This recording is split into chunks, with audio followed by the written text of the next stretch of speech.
welcome again to Mallorca and to this Blockchain Days event. Well, you just got back from Guatemala where you were helping them with the election process with your open timestamps. So tell me more about that. Well, yeah, I mean, basically it's a paper ballot election, and every polling station, collects paper ballots, and they go and have people manually count them and write down the totals on summary sheets. Right.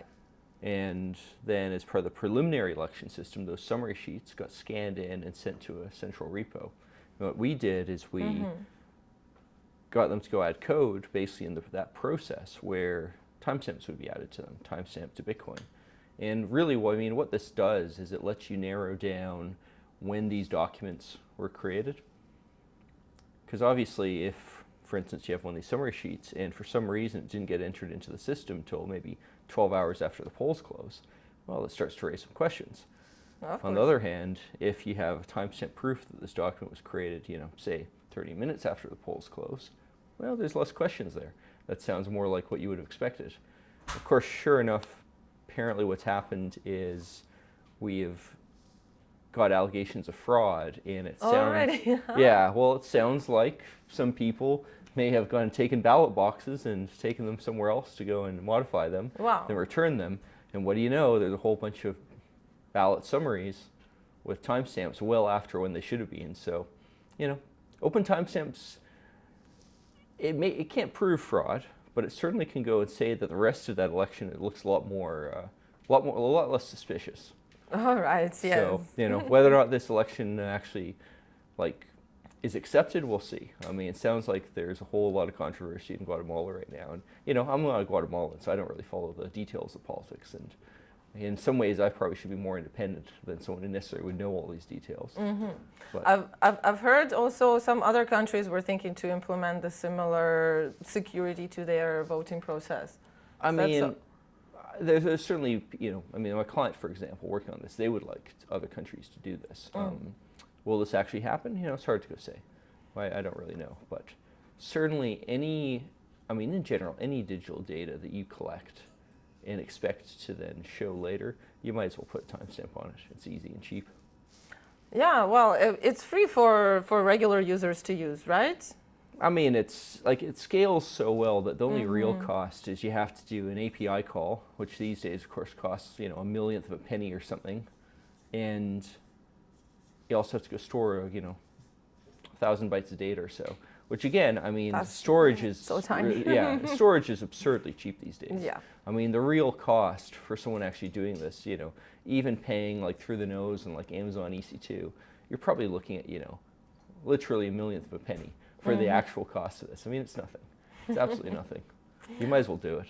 Right. So you were also in Salvador recently for some educational program. What was that about? Are they teaching who and what? Well, this was something called, if I got it correctly, Cubo Plus, which was essentially a class put on for selected students and others who wanted to go and learn about Bitcoin at the low-level details. So, I personally taught a class on open source software development, basically what open source is, how the software development works. I also taught a class on how to think about security. What is security? What does that mean? How does that differ from other software?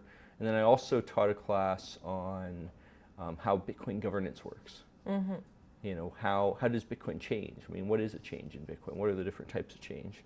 And then finally, something I helped with was we pulled apart a bunch of Bitcoin miners. And set them up over there.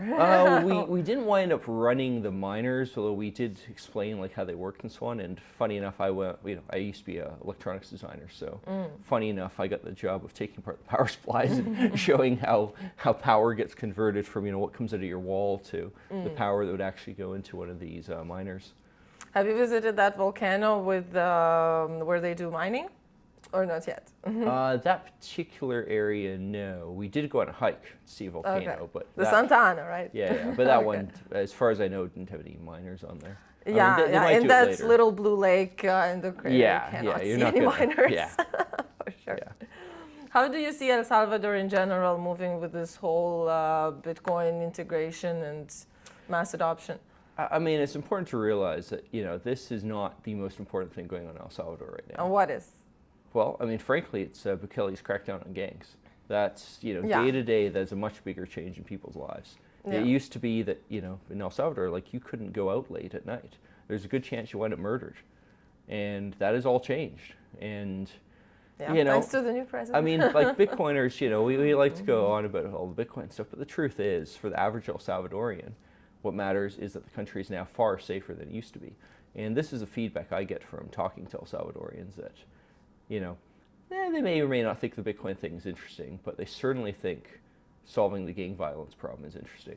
Oh, so, okay. I mean, the Bitcoin stuff is continuing to go on. Obviously, I was at a class helping them get their new generation of Bitcoiners, but I would not be surprised if all it achieves is simply forcing Western Union to charge lower rates, which is a big deal. Yeah, but would they? Well, I mean, keep in mind, El Salvador, huge there's like 6 million people in El Salvador who live in El Salvador itself. Right. There's about another 3 million people who identify as El Salvadorians with El Salvadorian citizenship who live elsewhere, mainly the U.S. Well, those people send back enormous amounts of money every single year. El Salvador's economy is in big part propped up by these remittances. When Western Union collects 5-10% of that, that's actually a big hit on the economy. And if all Bitcoin ever does is gives an alternative to this, well, it'll have done its job. And you certainly see people using Bitcoin in El Salvador. Yeah. Maybe not in shops necessarily, but but they buy gas. They can buy they can rent an apartment or get a hotel. Yeah, they can pay for a restaurant. You can pay for a lot of things. You can, but it doesn't happen that much. But what you do see is you see the Bitcoin ATMs all over the place. Those tend to have lineups, and I suspect it's mostly just people getting money from somewhere else and just converting to cash. Go spend. Simple as that. I've heard about the rumor that they were thinking to get the Bitcoin Cash or the actual physical money linked with Bitcoin somehow. Is that so? Would that work? There's been some discussions about that. I don't know how formal any of this stuff is. But, it's well, what do you think about this possibility, Bitcoin paper money? It could be interesting. I mean, keep in mind, El Salvador, they've already gone through the process of ditching their own currency. I believe it was 2003 or so, El Salvador ditched their own currency for the US dollar. Right. So when you think about it, adopting Bitcoin is just redundancy, because they've already made the choice to adopt what from their point of view is hard money. The Bitcoin community might think the US dollar is a pile of bullshit, but from the point of view of your average Central American country, the US dollar is hard money. It's something that the government itself can't inflate. So obviously if you're going to adopt Bitcoin, well, you're just giving another example of hard money.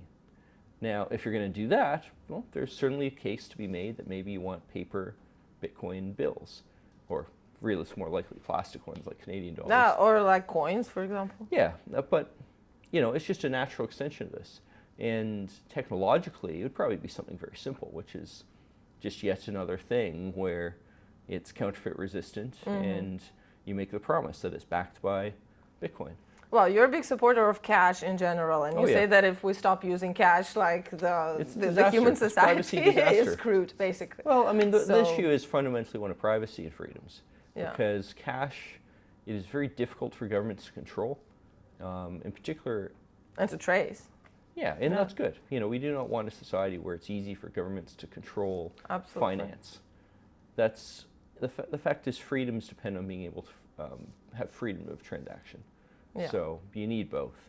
And it would be very unfortunate if El Salvador accidentally walked into tyranny again through something like Bitcoin that was insufficiently private for a good chunk of their population.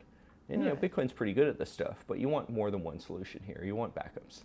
So it certainly could be a reasonable thing for them to start printing Bitcoin-backed currency. Yeah, do you think this currency would be then spread all over the world and possibly used between people like peer-to-peer as we do with crypto? And any paper currency, it always has a trust issue.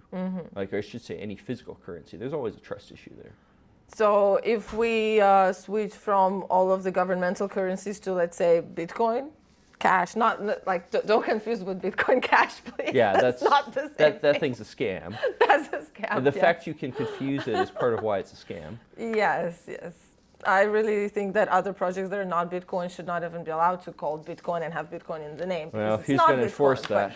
Yeah, What, a nobody's government? there to enforce that, sadly. Well, where do you think the mass adoption stands in Europe, or what is like the next country and the place of the world where Bitcoin is going to boom? Would that be Africa, for example, because they're in the most need for this peer-to-peer transactions? When you look at what countries in the world have put the most restrictions on Bitcoin, it's actually all the countries which you could argue need it the most. Yeah. It's countries that do not have very much political freedoms. And, you know, as much as like people in the Bitcoin world might go say, well, you know, the US dollar is threatened by Bitcoin, et cetera, the truth is most of the Western world is, you know, has freedoms written into constitutions and stuff like that. You know, it has a functioning court system which can say, you know, put a limit on government. Yeah. It's not perfect, but that tends to be the places where Bitcoin's actually least threatened. Mm-hmm. With, you know, with rare exceptions like El Salvador. Whereas when you look at, say, Africa, yeah, most of the countries in Africa have restrictions on Bitcoin. Yeah, that's where it's more used now. Well, and, you know, this shouldn't surprise anyone because the countries in Africa, so many of them are poor because their governments are bullshit. Yeah. I mean, their governments are corrupt and try to crack down on freedoms, so of course they're poor. Yeah.